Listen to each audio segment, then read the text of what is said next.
नमस्कार दोस्तों, आज एक और खास विषय पर वीडियो लेकर के आपके बीच में आए हैं। जैसा कि आपने टाइटल देख लिया होगा, इसमें बात करने वाला हूं ग्राम प्रधान के चुनाव में नतीजे कैसे बदल सकते हैं, अपनी फेवर में नतीजा कैसे लाया जा सकता है।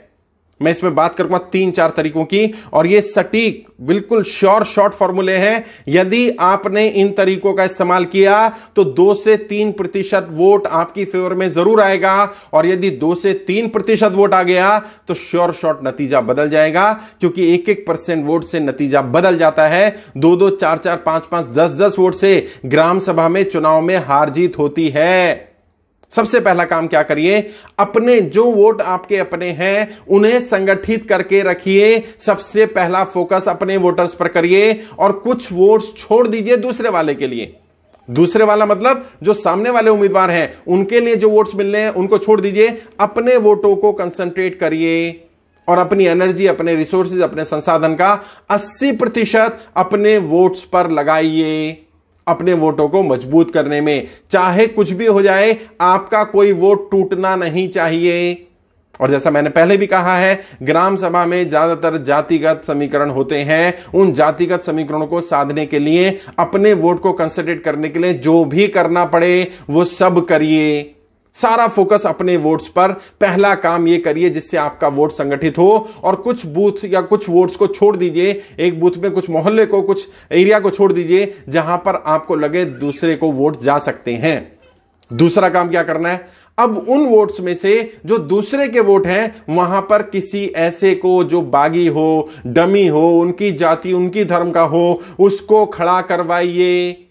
चाहे वो 100-50 वोट ही ला सकता हो, और अगर आपने उसको 50 वोट भी दिलवा दिए तो आपको 100 वोट का लाभ होगा, क्योंकि उसके 50 वोट कट गए, यानी सीधा सीधा लाभ आपको हुआ।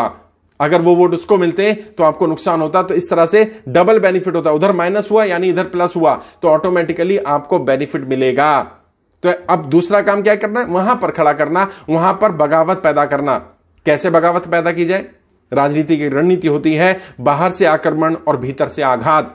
जब आप बाहर से आक्रमण कर रहे हैं, अटैक कर रहे हैं विरोधियों पर, विरोधियों की विचारधारा पर, विरोधियों को तोड़ने पर, यह तो काम आप और आपकी टीम ने करना ही है। अंदर खाने भी काम करिए।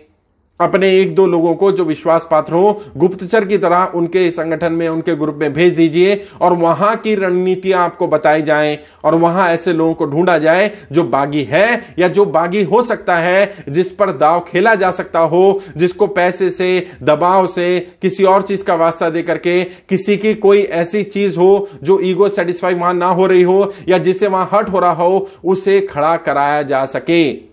अगर अपनी फेवर में, अपने पाले में मिला ले वो तो बहुत ही अच्छी बात, उसको तो बहुत अच्छी बात है। लेकिन अगर उसे अपने पाले में ना भी मिला पाए तो कम से कम वहां तोड़फोड़ कर दें, और वो व्यक्ति अपनी उस तोड़फोड़ को संभालने में ही लगा रहना चाहिए। और चुनाव के लास्ट हफ्ते में ये वाला काम करना है।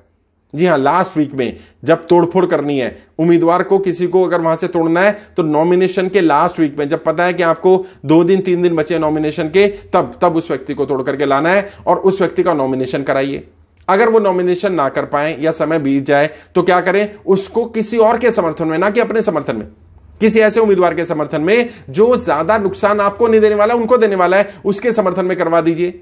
क्योंकि ऐसा तो नहीं है कि गुटबाजी केवल आपकी तरफ होगी, उधर भी तो गुटबाजी होगी। आपके अगर एरिया में आपकी जाति धर्म के समीकरण ऐसे होंगे कि कुछ और उम्मीदवार खड़े हैं, तो उधर भी तो कोई और उम्मीदवार खड़े होंगे।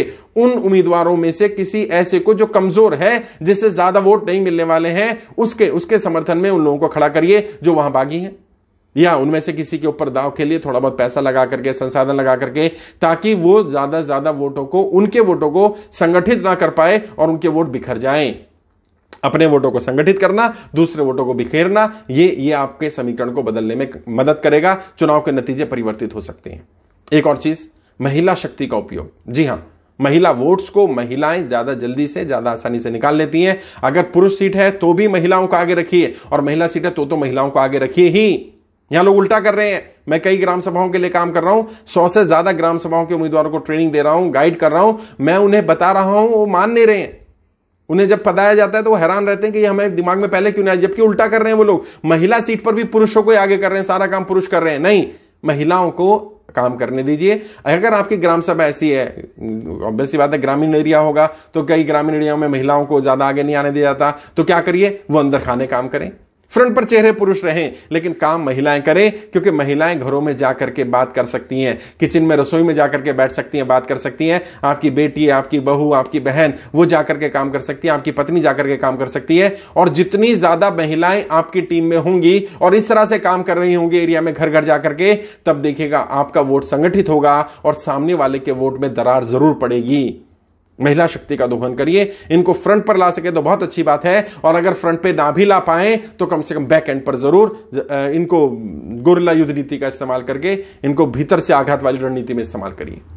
एक और चीज, युवाओं को फ्रंट पर रखने की कोशिश करिए। जितने ज्यादा युवा आपके साथ होते हैं उतनी ज्यादा एनर्जी रहती है, उतने ज्यादा नए आइडियाज होते हैं, उतने ज्यादा नए विचार आते हैं। और युवाओं की समस्याओं को जान करके युवाओं को फ्रंट पर लगाइए और युवा लड़ने का काम करें, युवा विचारधारा को आगे बढ़ाने का काम करें। हाथापाई नहीं करनी है, लेकिन कम से कम वोकल होना है, क्योंकि अक्सर चुनाव वही जीतता है या उसी की फेवर में माहौल बनता है जो थोड़ा बोल्ड होता है, जो थोड़ा दबंग होता है। ज्यादा सीधे सच्चे उम्मीदवारों को लोग वोट नहीं करते हैं, उनकी जीत की संभावना कम होती है। जीत की संभावना उसी की ज्यादा होती है या उसी की फेवर में सारी चीजें चली जाती हैं जो थोड़ा बोल्ड होता है, जो डिसीजन मेकर होता है, जिसकी टीम में बोल्ड लोग होते हैं। बदमाशों को नहीं रखना है, बदतमीजी करने वालों को नहीं रखना है, लेकिन अपनी बात वोकल रखने वालों को, अपनी बात ढंग से रखने वालों को रखना है। पढ़े लिखे लोगों को आगे रखना है, अपनी टीम में रखना है, सीनियर्स को भी रखना है, बुजुर्गों को भी रखना है, लेकिन युवाओं की मजबूत टीम तैयार करिए। यह टीम आपको इन्फ्लुएंस करने का, अपने वोट को संगठित करने में मदद करेगा, सामने वाले के वोट में तोड़फोड़ करने में, उनको बांटने में मदद करेगा। क्योंकि अगर आप अपने वोट को कंसंट्रेट कर पाए और सामने वाले के वोट तोड़ पाए तो इससे आपको बेनिफिट मिलेगा ही मिलेगा। अपनी लहर बनाना, लहर किस तरह से बनानी है, कितने दिन पहले बनानी है, मुद्दों को कैसे उठाना है, कौन से मुद्दे होने चाहिए, किस तरह से टीम के साथ काम करना है, सामंजस्य कैसे बैठाना है, जो अधिकारी हैं उन अधिकारियों के साथ आपका तालमेल कैसा होना चाहिए, इस सबको भी हमें जानना पड़ेगा, सीखना